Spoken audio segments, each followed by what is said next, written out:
देखो quick recap कर लेते हैं गॉसेस थ्योरम का। पूरा डिटेल में तो डेरिवेशन वगैरह हम देख लिए थे, तो रिवीजन में सबसे पहले हम लोग देख लेंगे गॉसेस थ्योरम क्या होता है। गॉसेस थ्योरम और जो इम्पोर्टेंट इसके जो फॉर्मूले हैं और जो डेरिवेशन से वो करेंगे हम लोग, और फटाफट आगे बढ़ेंगे कॉन्सेप्चुअल क्वेश्चन पे। अब गॉसेस थ्योरम से पहले मैं बताया था इलेक्ट्रिक फ्लक्स के बारे में। किसके बारे में? Electric flux. इलेक्ट्रिक फ्लक्स हम लोग डिफाइन कर चुके थे फाई से। कैसे डिफाइन किए थे? फाई से। मैंने बताया था कि कोई अगर सरफेस है, यहाँ पे ओपन सरफेस, क्लोज सरफेस, जो सरफेस है ना, तो ये तुम्हारा सरफेस है, दिख रहा है क्या? Yes sir. ये तुम्हारा सरफेस है, दिख रहा है सबको? मैं मान लेता हूँ इसका सरफेस एरिया है एस। सरफेस एरिया क्या है? एस। तो सरफेस एरिया को अगर एरिया वेक्टर के टर्म में रखोगे तो एरिया वेक्टर हमेशा सरफेस पे क्या होता है? परपेंडिकुलर। तो मैंने एक लाइन ड्रॉ किया जो इस पे परपेंडिकुलर और बाहर की तरफ आ रहा है। किधर आ रहा है? बाहर की तरफ। इसका सरफेस एरिया एस और वेक्टर के फॉर्म में अगर लिखना है तो एन कैप। एन कैप बता रहा है कि एक वेक्टर है जो इस पे क्या है? परपेंडिकुलर।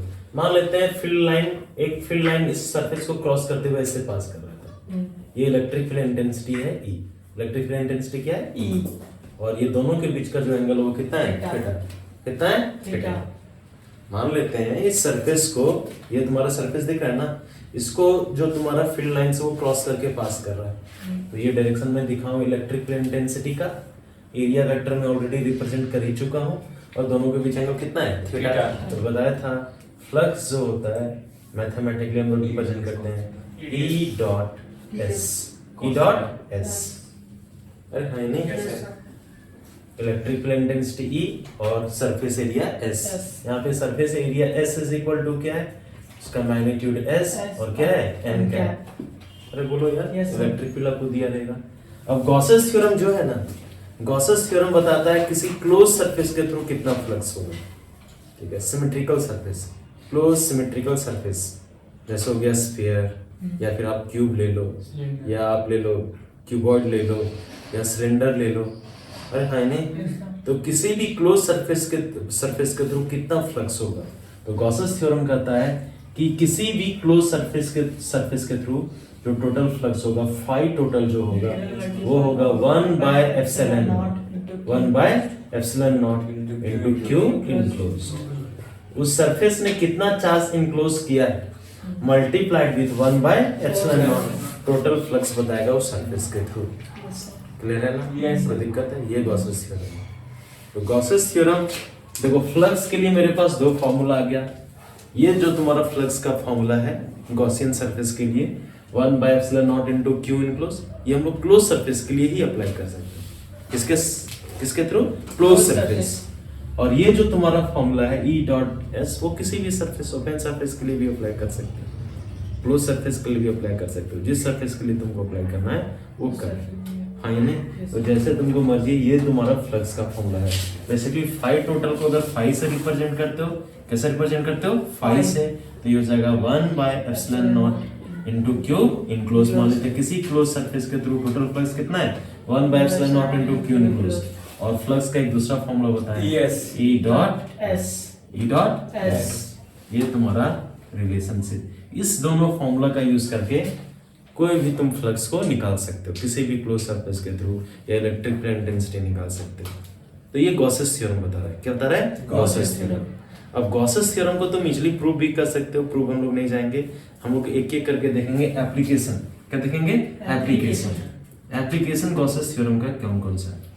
तो एप्लीकेशन ऑफ गॉसेस थ्योरम में सबसे पहला हम लोग देखेंगे कि अगर कोई लाइन चार्ज है, क्या है? Line charge. समझ में आ रहा है ना? तो हम लोग इलेक्ट्रिक फील्ड इंटेंसिटी फाइंड करेंगे। क्या फाइंड करेंगे? Electric field intensity due to a line charge. Due to a line charge, एक लाइन चार्ज के कारण इलेक्ट्रिक फील्ड इंटेंसिटी कितना होगा? देखो यहाँ ध्यान दो, गॉसेस थ्योरम का यूज करके। तो हम लोग क्या करते हैं, एक लाइन मैंने लिया, ये तुम्हारा लाइन दिख रहा है ना? Yes sir. इस पे चार्ज आपका यूनिफॉर्मली डिस्ट्रीब्यूटेड है। ये तुम्हारा चार्ज है, दिख रहा है क्या? Yes sir. इसके ऊपर हमको दिखाना चाहिए था, लेकिन मैं यहाँ पे दिखा रहा हूँ ताकि विजिबिलिटी तुम्हारा बेटर हो। तो यहाँ पे जो टोटल चार्ज आपका इसके ऊपर जो डिस्ट्रीब्यूटेड है वो है Q। क्या है? Q। और टोटल लेंथ ये जो टोटल लेंथ है वो L। क्या है? L। तो लीनियर चार्ज डेंसिटी हम लोग डिफाइन करते हैं lambda, total charge by total length, Q/L होता है। अब हमको क्या करना है ना कि ये जो तुम्हारा लाइन चार्ज है, इस लाइन चार्ज के कारण किसी एक गिवन पॉइंट पे आपको फाइंड करना है इलेक्ट्रिक फील्ड इंटेंसिटी। मान लेते हैं ये मैंने पॉइंट लिया P, मैंने पॉइंट क्या लिया P, इस पॉइंट P का परपेंडिकुलर डिस्टेंस इस लाइन से R है, तो इस पॉइंट पे इलेक्ट्रिक फील्ड इंटेंसिटी कितना होगा ये हम लोग निकाल सकते हैं गॉसेस थ्योरम का यूज करके। किसका यूज करके? गॉसेस थ्योरम का यूज करके। तो तुम्हें क्या करना है, ये पूरे के पूरे चार्ज को क्लोज करना है, पूरे और पूरे चार्ज को क्या करना है? क्लोज, घेरना नहीं है, पूरा इसको बंद करना है। क्या करना है? बंद करना है सिमेट्रिकली। अरे बोलो यार, तुम लोग क्या करेंगे? एक सरफेस कंस्ट्रक्ट करेंगे। क्या कंस्ट्रक्ट करेंगे? सरफेस। देखो यहाँ मैं दिखा रहा हूँ, दिख रहा है ना? Yes sir. ये तुम्हें सिलेंडर की तरह अपीयर होगा। किसकी तरह अपीयर होगा? सिलेंडर की तरह। देखो ये तुम्हारा जो दिख रहा है, ये है तुम्हारा गॉसियन सरफेस। ये तुम्हारा क्या है? Gaussian surface. लेफ्ट, राइट, ऊपर और नीचे चारों तरफ से इसको क्या कर दिए? बंद कर दिए, घेरती है ना। तो ये जो डॉटेड लाइन तुमको रिप्रेजेंट कर रहा है, ये रिप्रेजेंट कर रहा है गॉसियन सरफेस। क्या रिप्रेजेंट कर रहा है? Gaussian surface. ये एक इमेजिनरी सरफेस होता है। क्या होता है? Imaginary surface. अरे बोलो यार। Yes sir. तो पॉजिटिव चार्ज है, देखो ये अगर पॉजिटिव चार्ज है तो इससे फील्ड लाइन तुम्हारा लेफ्ट की तरफ जाएगा, राइट की तरफ जाएगा, सामने की तरफ आएगा, पीछे की तरफ, लेकिन नीचे और ऊपर नहीं जा सकता, क्योंकि अगर ये ऊपर जाएगा तो ऊपर में पॉजिटिव चार्ज रखा रिपेल कर देगा ना। तो जो भी फील्ड लाइंस निकल रहा है सिर्फ ये निकल रहा है साइड वाइज। क्या निकल रहा है? Side wise. तो देखो अगर पॉइंट P की मैं बात करता हूँ, इलेक्ट्रिक फील्ड का डायरेक्शन मैं मान लेता हूँ पॉइंट P पे इलेक्ट्रिक फील्ड इंटेंसिटी है, इसका डायरेक्शन किधर होगा? बाहर की तरफ, क्योंकि electric field intensity positive charge से किधर निकलता है? बाहर की तरफ। और ये वाला कब वाला सरफेस देखो, ये कब सरफेस है ना। अरे बोलो यार, सब लोग इधर ध्यान दो। ये तुम्हारा जो कर्व सरफेस है, ये कर्व सरफेस का अगर तुम एक छोटा सा यहाँ पे हम लोग सरफेस नहीं, एक छोटा सा पार्ट नहीं है सरफेस का लिया ना यहाँ पे, तो इसका सरफेस एरिया में मान लेता हूँ ds। क्या मान लेता हूँ? ds। क्या होगा? परपेंडिकुलर टू द सरफेस और आउटवर्ड। लेकिन ऊपर वाला अगर सरफेस तुम कंसीडर करोगे, यहाँ पे एक छोटा सा सरफेस नहीं है, इलेक्ट्रिक फील्ड बाहर की तरफ आ रहा है ना, और इसका सरफेस एरिया ds अगर मैं मानता हूँ, ये होगा सरफेस पे परपेंडिकुलर और बाहर की तरफ एंगल कितना दिख रहा है? 90 डिग्री। तो फ्लक्स क्या होता है? E dot S। इसका मतलब होता है E into S into cos of theta. अगर ये थीटा 90 हो जाए, कॉस 90 का वैल्यू क्या होता है? 0। Cos 90 is equal to 0। इसका मतलब एरिया वेक्टर और इलेक्ट्रिक फील्ड इंटेंसिटी एक दूसरे पे अगर परपेंडिकुलर हो तो फ्लक्स क्या होगा? 0 होता है। हमेशा याद रखना है कि ये अगर तुम्हारा सरफेस है, ये तुम्हारा क्या है? सरफेस। समझ में आ रहा है ना? इसके पैरेलल फील्ड नहीं होना चाहिए, इसके क्या होना चाहिए? नॉर्मल। क्या होना चाहिए? नॉर्मल। देखो मान लेते हैं इलेक्ट्रिक फील्ड ऐसे जा रहा है ना। Yes sir. मैं बोल रहा हूँ कि इलेक्ट्रिक फील्ड सरफेस पे पैरेलल, इसका एरिया वेक्टर नहीं। अगर ये सरफेस है तो एरिया वेक्टर इस सरफेस पे परपेंडिकुलर होगा और किधर जाएगा? बाहर। इलेक्ट्रिक फील्ड ऐसे जा रहा है पैरेलल, तो एंगल 90 डिग्री दिख रहा है, 0 हो जा रहा है। अरे हाँ या नहीं? तो इसके थ्रू भी फ्लक्स 0 हो जाएगा। नीचे वाला सरफेस के थ्रू भी अगर लोगे, एक छोटा सा सरफेस नहीं है ds एरिया का, इलेक्ट्रिक फील्ड किधर जा रहा है? बाहर की तरफ। एंगल कितना है? 90 डिग्री। तो इसका मतलब टॉप वाला सरफेस और बॉटम वाला सरफेस से कोई भी फील्ड, कोई भी फ्लक्स नहीं मिल रहा है। जो भी फ्लक्स मिल रहा है वो किससे मिल रहा है? Curve surface. अरे बोलो यार। तो फ्लक्स का फॉर्मूला अप्लाई करो। अगर स्मॉल फ्लक्स d फाई लेंगे तो लिखेंगे E dot ds। E dot ds। और दोनों सेम डायरेक्शन में, तो एंगल कितना? 0। cos 0 इक्वल टू कितना? 1। तो d phi is equal to E into ds। अगर पूरे कर्व सरफेस के थ्रू तुमको निकालना है flux, sorry electric field intensity या फ्लक्स तुमको निकालना है, क्योंकि ये जो हमारा चार्ज है, जो भी ये तुम्हारा कर्व सरफेस है, हर एक कर्व सरफेस का हर एक पॉइंट, इस कर्व सरफेस का हर एक पॉइंट ये चार्ज से इक्वी डिस्टेंस है। तो मैं बोलूंगा कि हर एक पॉइंट पे इलेक्ट्रिक फील्ड क्या होगा? सेम इलेक्ट्रिक फील्ड डिस्टेंस का फंक्शन होता है।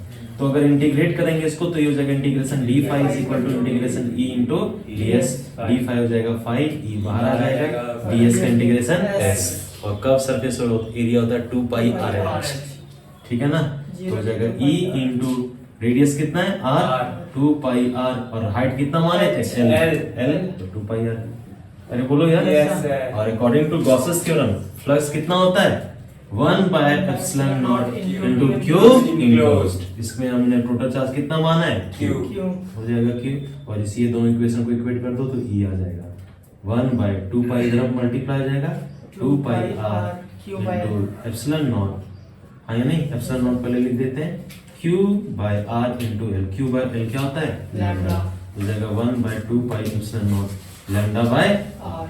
Lambda by r. देखो ग्राफ यहाँ पे देखो, क्या देखेंगे? ग्राफ। लैम्डा बता रहा है लीनियर चार्ज डेंसिटी।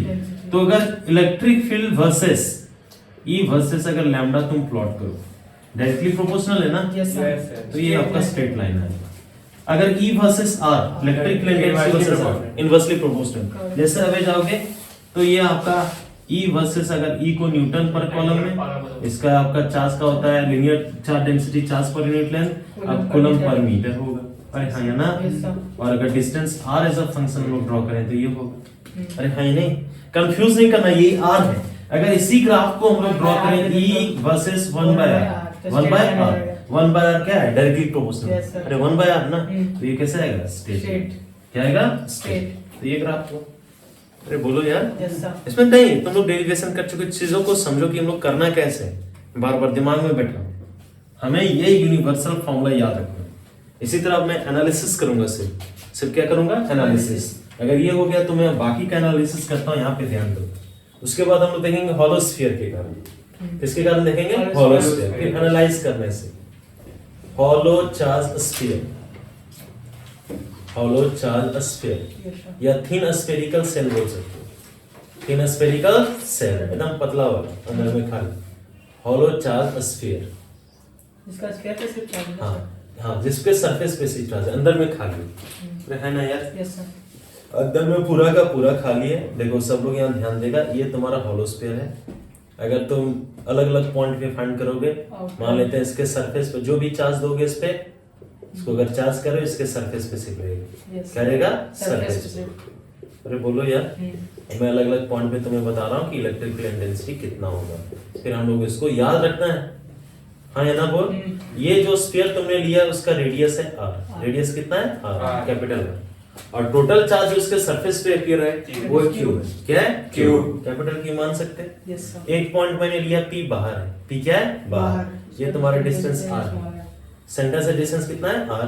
तो यहाँ पॉइंट P पे जो इलेक्ट्रिक फील्ड इंटेंसिटी होगा 1/4 पाई एप्सिलॉन नॉट। चार्ज कितना है? q, और डिस्टेंस कितना लियो? r, q/r²। q/r²।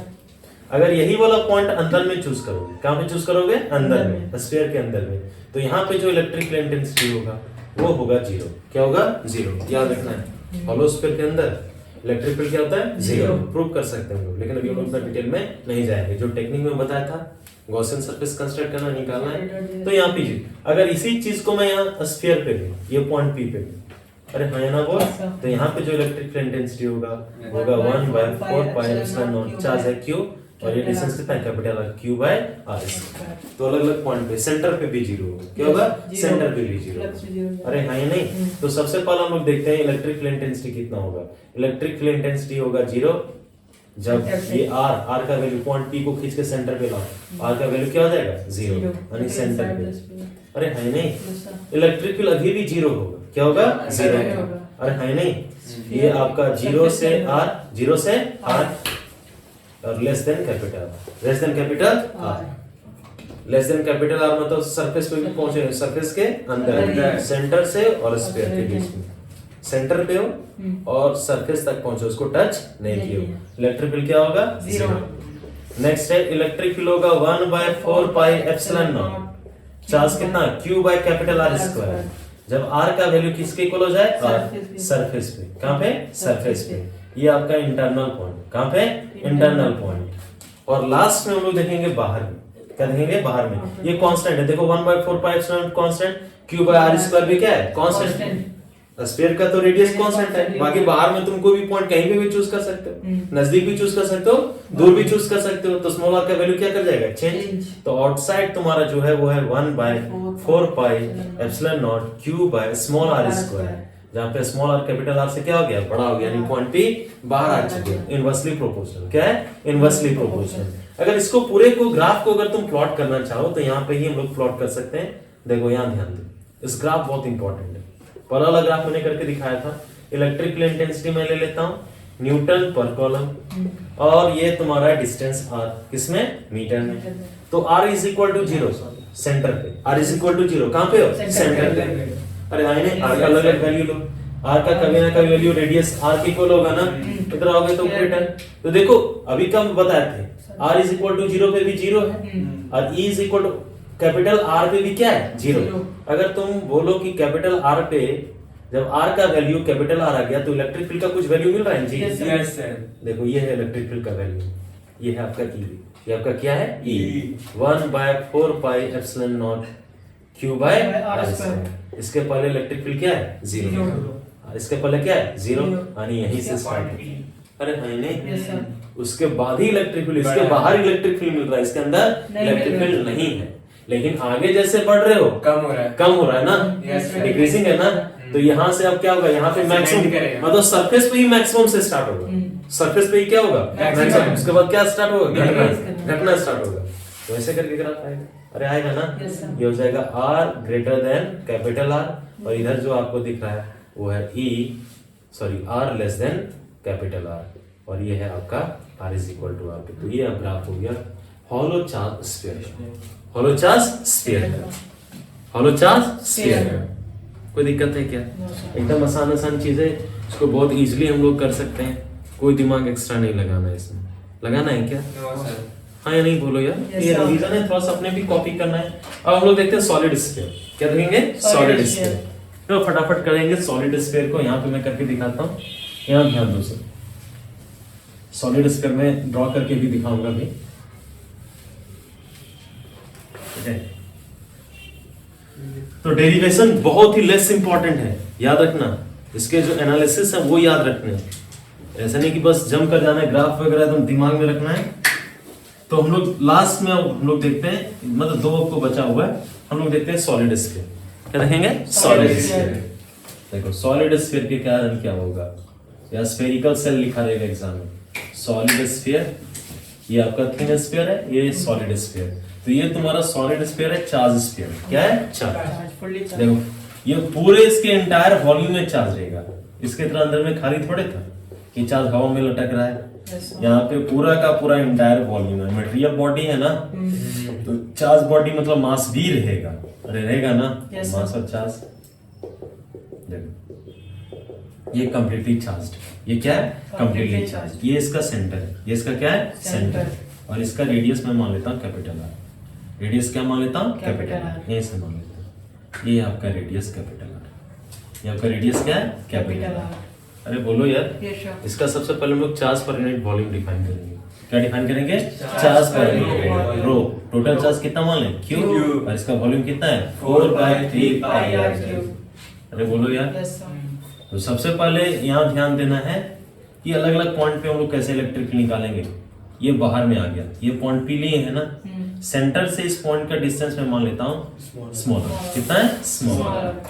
बोलो यार, तो यहाँ पे इसका इलेक्ट्रिक फील्ड इंटेंसिटी कितना होगा वो मैं बताता हूँ, ठीक है? क्लियर है यार? छोड़ो यार इसको, यहाँ पे पहले मैं ड्रॉ करके पहले बता देता हूँ। पॉइंट पी पे जो आपका इलेक्ट्रिक फील्ड इंटेंसिटी होगा, पहला एक्सटर्नल पॉइंट पे, कहाँ पे? External point. ये होता है 1/4 पाई एप्सिलॉन नॉट, चार्ज कितना दिए हो? Q by R square, Q by R small R square. यहाँ पे क्लियरली देख सकते हो electric field intensity R square पे क्या है? Inversely proportional. अरे हाँ नहीं, ये आपका है R capital than R greater than capital R। बाहर में, कहाँ पे? बाहर में। डिस्टेंस बढ़ाने से क्या करेगा? घटेगा। सरफेस पे E इज इक्वल टू होगा 1/4 पाई एप्सिलॉन नॉट, जो उसमें था Q by R square, capital R square. ये रहेगा आपका कांस्टेंट, ये क्या रहेगा? कांस्टेंट। जब स्मॉल r किसके इक्वल हो गया? कैपिटल R के, मतलब सरफेस पे आ चुके हो। अगर अंदर में आओगे तो E का वैल्यू होता है 1/4 pi epsilon naught Q into small r, Q into small r। Solid sphere में 0 नहीं होता है, Q इनटू स्मॉल r। अगर अंदर में तुम्हारा ये तुमने पॉइंट P लिया, इसका डिस्टेंस सेंटर से कितना है? स्मॉल r, तो इस पॉइंट पे होगा Q इनटू स्मॉल r, सिर्फ मैग्नीट्यूड लिख रहा हूं, by capital R cube, capital R cube. अरे बोलो यार, यहाँ पे इलेक्ट्रिक फील्ड इंटेंसिटी जो है वो क्या है? Electric field intensity A directly proportional किसके? R के। यहाँ पे electric field intensity small r के क्या है? इंडिपेंडेंट। क्या है? इंडिपेंडेंट। अरे बोलो यार, तो यहाँ पे आपका स्मॉल r लेस देन क्या है? Capital R। और सेंटर पे आ जाओगे तो r का वैल्यू क्या हो जाएगा? 0। तो सेंटर पे r का वैल्यू 0, तो इलेक्ट्रिक फील्ड भी क्या होगा? 0 हो जाएगा सेंटर। अरे हाँ नहीं, बोलो यार ना। Based upon all this information हम लोग ग्राफ ड्रॉ कर सकते हैं। इधर रखो आप इलेक्ट्रिक फील्ड इंटेंसिटी, इधर आप रखो डिस्टेंस न्यूटन पर कॉलम।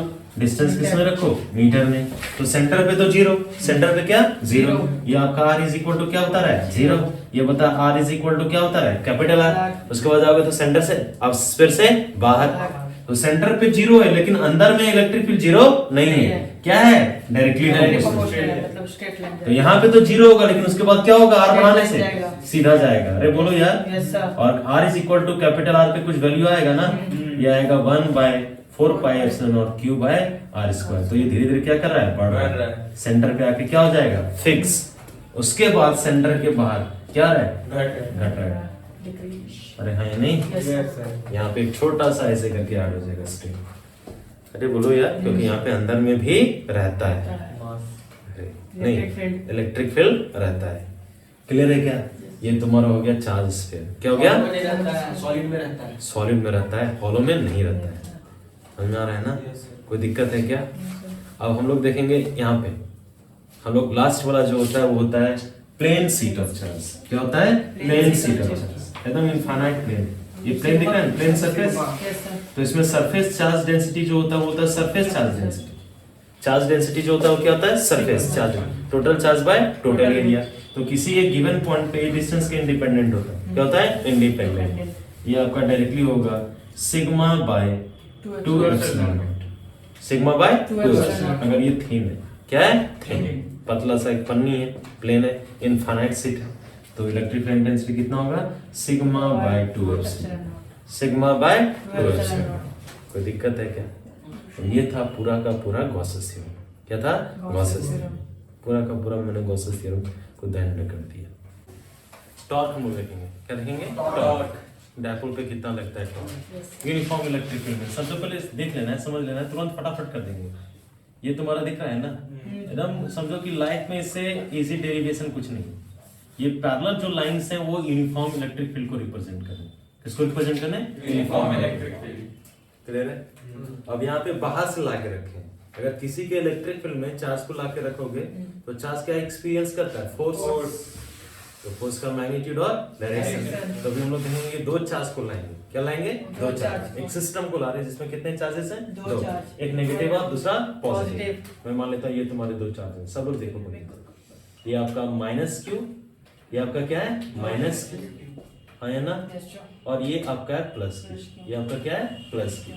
दो चार्ज को ला के रख दिए, दोनों फोर्स लगेगा, दोनों पे क्या लगेगा? दोनों पे फोर्स लगेगा और दोनों पे सेम फोर्स लगेगा। दोनों पे क्या लगेगा? Same force. क्यों? क्योंकि इसका भी चार्ज प्लस क्यू, इस पे भी चार्ज क्या है? Minus Q. मतलब मैग्नीट्यूड क्या है? सेम है और दोनों सेम इलेक्ट्रिक फील्ड में रखा हुआ है। तो फोर्स भी क्या लगेगा? सेम। सिर्फ डायरेक्शन क्या होगा? अपोजिट। इस पे जो फोर्स लगेगा वो लगेगा along the direction of electric field. अरे है नहीं? हाँ, अगर मान लेते हैं इलेक्ट्रिक फील्ड का डायरेक्शन पॉजिटिव टू नेगेटिव है तो पॉजिटिव पॉजिटिव क्या होगा? रिपल्सन। पॉजिटिव नेगेटिव को क्या करेगा? अट्रैक्शन। तो ये आपका फोर्स का होगा। मान लेते हैं इस पे जो फोर्स लग रहा है वो लग रहा है F1। क्या लग रहा है? F1। इलेक्ट्रिक फील्ड होता है फोर्स पर यूनिट चार्ज। क्या होता है? Force per unit charge. तो F इज इक्वल टू क्या होगा? QE। तो चार्ज का मैग्नीट्यूड Q, इलेक्ट्रिक फील्ड कितना? E। डायरेक्शन भी बता दिए, along the direction of electric field, along the direction of electric field. Minus Q पे जो फोर्स लगेगा सेम फोर्स लगेगा लेकिन अपोजिट लगेगा। इस फोर्स को मैं मान लेता हूं F2। क्या मान लेता हूं? F2। चार्ज का मैग्नीट्यूड अगर लेंगे तो क्या है? Q, क्योंकि डायरेक्शन में ऑलरेडी स्पेसिफाइड कर चुका हूं। इलेक्ट्रिक फील्ड कितना है? E। अरे बोलो यार, इस पॉइंट पे ध्यान दो सब लोग, इस पॉइंट पे दिख रहा है क्या? यही ना डायपोल है तुम्हारा, फोर्सेस में रिप्रेजेंट कर चुका हूं। बोलो यार। तो अगर मैं मान लेता हूं ये दोनों चार्जेस के बीच का डिस्टेंस है 12। कितना है? 12। ये दो चार्जेस के बीच का डिस्टेंस है जिसको डायपोल लेंथ भी बोलते हैं। तो हम लोग एक टर्म जो डिफाइन करते हैं dipole moment P is equal to कोई भी एक चार्ज ले लो Q, मैग्नीट्यूड अगर फाइंड करना है multiplied with distance between charges, minus Q और प्लस Q के बीच का डिस्टेंस।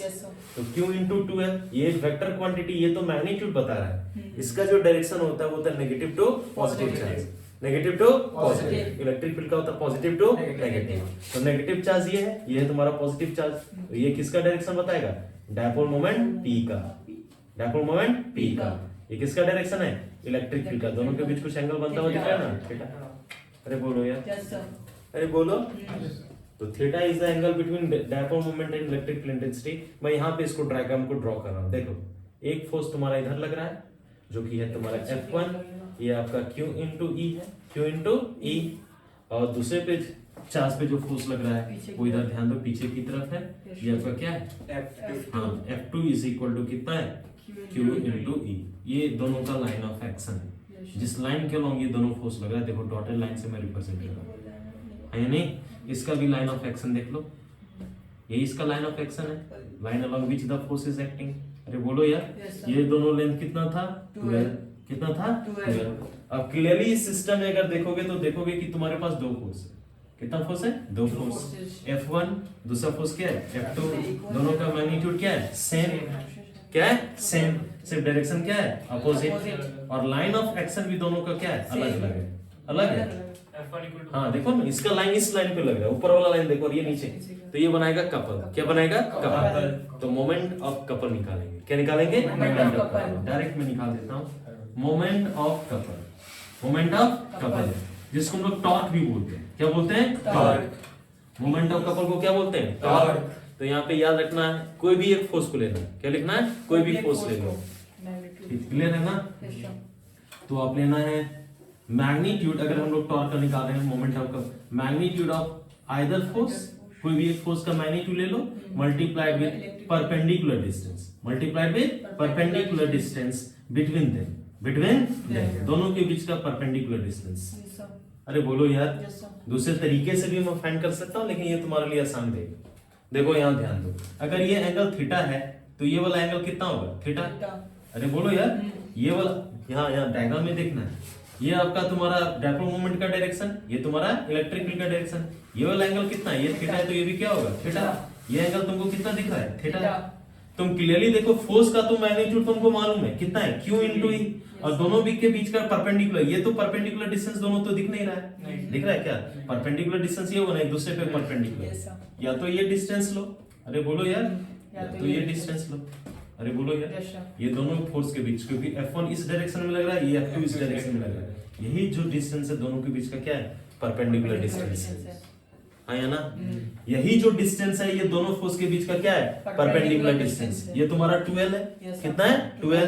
तो 12 का कंपोनेंट लोगे ये तो हो जाएगा 12 cos थीटा, और ये क्या हो जाएगा? sin theta. तो 12 sin थीटा।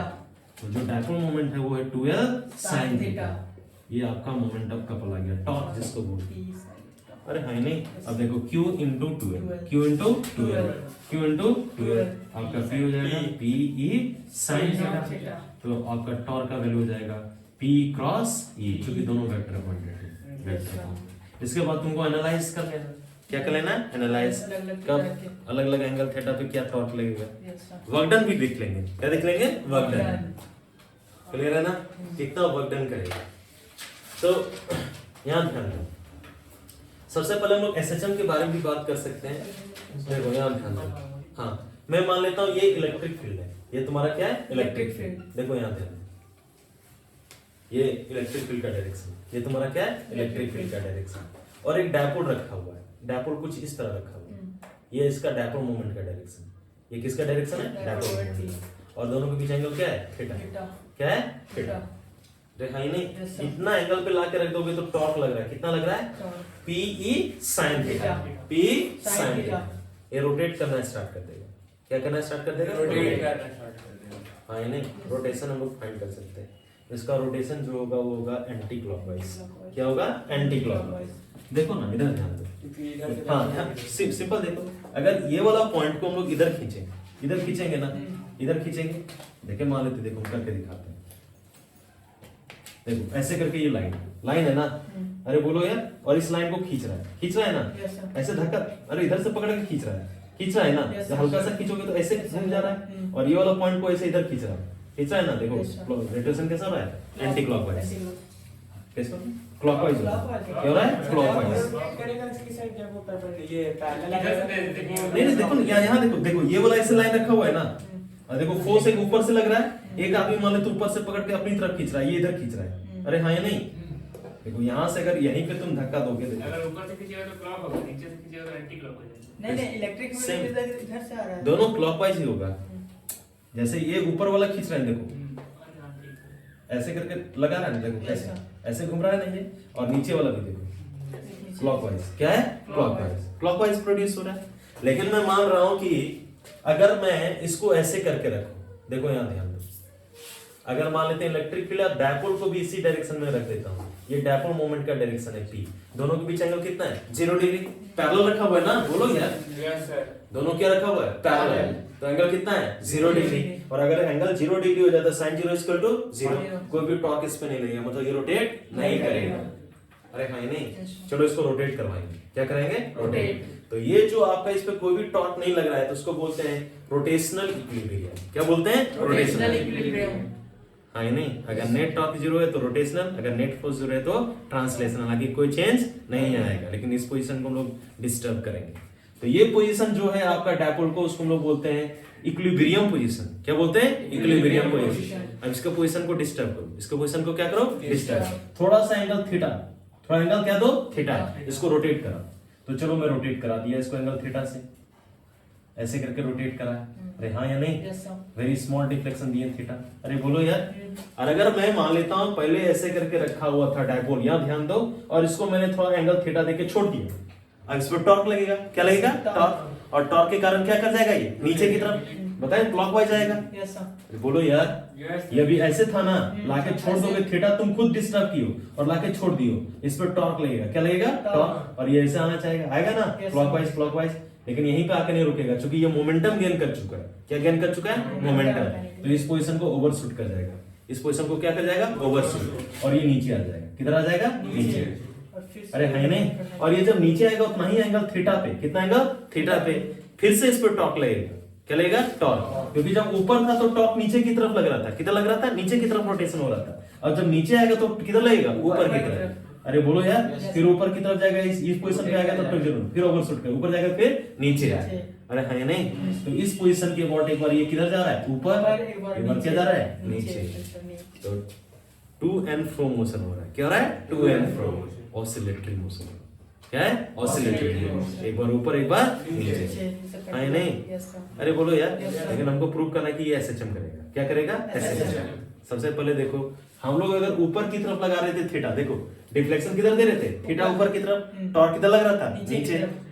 अरे बोलो यार, देखो ये डिफ्लेक्शन जो दे रहे हैं थीटा, वो मैं दे रहा हूं किधर ऊपर की तरफ, और टॉर्क किधर लग रहा है नीचे की तरफ। अगर ऊपर दे रहे हैं तो टॉर्क किधर लग रहा है नीचे, ये बताएं जी। मीन पोजीशन से अगर ऊपर की तरफ डिफ्लेक्ट किए, थीटा दे रहे हैं ना डिफ्लेक्शन, तो टॉर्क किधर लग रहा है नीचे की तरफ, अपोजिट है ना। और कितना टॉर्क लग रहा है, टॉर्क लग रहा है P sin थीटा। अगर एंगल वेरी स्मॉल है तो मैं बोल सकता हूँ P इंटू थीटा, लेकिन टॉर्क और थीटा एक दूसरे के अपोजिट है, टॉर्क और थीटा एक दूसरे के क्या है अपोजिट, तो माइनस साइन दे सकते हैं। P और E अगर कांस्टेंट है, इलेक्ट्रिक यूनिफॉर्म इलेक्ट्रिक फील्ड में रखे हो, तो मैं बोलूंगा torque is directly proportional to minus theta. ये कंडीशन ऑफ एसएचएम होता है, हाँ या नहीं। Deflection is directly proportional to torque, या displacement is directly proportional to force, और एक दूसरे के क्या है अपोजिट। अरे बोलो यार, अगर इसको और भी सिंपलीफाई करना चाहते हो तो torque is equal to the I alpha, जैसे force is equal to mass into acceleration होता है ना, F is equal to M, father is equal to mass, पढ़े हो ना यार। वैसे फादर का जो है वो होता है टॉर्क, और मास का जो होता है मोमेंट ऑफ इनर्शिया। यहाँ पे लीनियर एक्सेलरेशन, यहाँ पे क्या होगा एंगुलर एक्सेलरेशन अल्फा। अरे बोलो यार, तो टॉर्क के बदले तुम लिख सकते हो आई अल्फा, क्या लिख सकते हो आई अल्फा, मोमेंट ऑफ इनर्शिया ये होगा इसका, माइनस पी इंटू थीटा हो जाएगा, और linear acceleration a is equal to क्या होता है डीवी बाय dt। अरे बोलो यार, अल्फा होता है d omega by dt, d omega by dt, और ओमेगा एंगुलर वेलोसिटी होगा angular displacement by time, linear velocity is equal to होता है linear displacement by time, dx by dt, दो बार हो जाएगा, ये हो जाता है d2x बाय dt स्क्वायर, ये होता है d2 theta by dt square. अरे होता है ना, तो इसको यहाँ पे जब पुट करोगे तो यहाँ ध्यान दो सब लोग, आई को वैसे ही रहने दो, अल्फा हो जाएगा d2 theta by dt square is equal to minus p into theta, और आई को उधर ले आओ तो हो जाएगा d2 theta by dt square, minus ये हो जाएगा प्लस पी ई बाय आई। अरे आई इधर डिवाइड होगा, फिर अंदर में लाओगे तो ये हो जाएगा इज इक्वल टू क्या हो जाएगा 0। अरे बोलो यार, और इसको अगर तुम स्टैंडर्ड इक्वेशन ऑफ एसएचएम के साथ कंपेयर करो तो होता है d2 theta by dt square plus omega square theta is equal to 0। देखो यहाँ पे थीटा, यहाँ पे थीटा, यहाँ पे d2 theta by dt square, d2 by omega square के यहाँ पे क्या है p बाय, तो omega square is equal to होगा pe डिवाइडेड बाय i, तो यहाँ से ओमेगा निकल जाएगा under root pe by i। Omega को बोलते हैं angular velocity, angular frequency. Total angle एक बार रोटेशन में कितना होगा 2 पाई, और टाइम पीरियड कितना t, तो इसको तुम लिख सकते हो 2 pi by t, 2 pi by t is equal to pe by i। अरे बोलो यार, यहाँ से टाइम पीरियड निकाल सकते है ना, इधर हो जाएगा, तो time period t is equal to हो जाएगा 2 pi under root i by pe। अरे हाँ या नहीं, अरे बोलो यार, हमने प्रूव भी कर दिया कि एसएचएम कर रहा है, क्या कर रहा है एसएचएम, और उसका टाइम पीरियड कितना होगा, तो वीवीआई मानो ये तुम्हारे एग्जाम पॉइंट ऑफ व्यू से कॉन्सेप्चुअल, डेरिवेशन नहीं आएगा, डेरिवेशन नहीं आएगा, लेकिन कुछ इस तरह सेटअप रहेगा पैसेज में या फिर तुम्हारा एसेशन रीजन में या तो ऑब्जेक्टिव में, ताकि इसको तुमको मारना है सीधा स्टेट एंड स्टेट मारना है, कोई दिमाग नहीं। और वर्क डन भी निकाल सकते हैं, क्या निकाल सकते हैं वर्क डन। अरे हाँ नहीं, देखो जब तुम इसको ऊपर की तरफ मान लेते थीटा इक्वल टू 0 डिग्री पे रखो और ऊपर की तरफ रोटेट करा रहे हो, तुम काम कर रहे हो ना, क्योंकि तुम जब ऊपर रोटेट करा रहे हो इलेक्ट्रिक फील्ड के कारण उस पर टॉर्क किधर लग रहा है नीचे के तरफ, अपोजिट में वर्क कर रहे हो, उसके अगेंस्ट में कर रहे हो ना, तो वेरी स्मॉल वर्क डन के लिए dw के लिए मैं बोलूंगा टॉर्क इनटू d थीटा। अरे बोलो यार, तो टॉर्क मुझे मालूम है कितना है p sin theta into d theta हो जाएगा, अरे होगा ना, अगर इंटीग्रेट करेंगे तो टोटल वर्क डन आ जाएगा। अगर अपन थीटा 1 से अगर थीटा 2 हमने क्या किया इंटीग्रेट किया, p कांस्टेंट sin का होता है माइनस cos, लिमिट ले लो तुम्हारा क्या आ जाएगा एनर्जी आ जाएगा, वर्क डन। अगर पोटेंशियल एनर्जी अगर तुम बोलोगे तो पोटेंशियल एनर्जी होता है negative of work done, negative of work done, जो वर्क डन आएगा उसका नेगेटिव ले लो, वही क्या आएगा पोटेंशियल एनर्जी, और पोटेंशियल एनर्जी जहां पे मिनिमम होगा वहां पे मोर स्टेबल होगा, क्या होगा मोर स्टेबल। वैसे भी हम लोग देखें थीटा इक्वल टू 0 पे क्या होता है स्टेबल होता है, हाँ या नहीं, तो ये कंप्लीट का कंप्लीट चैप्टर हो गया।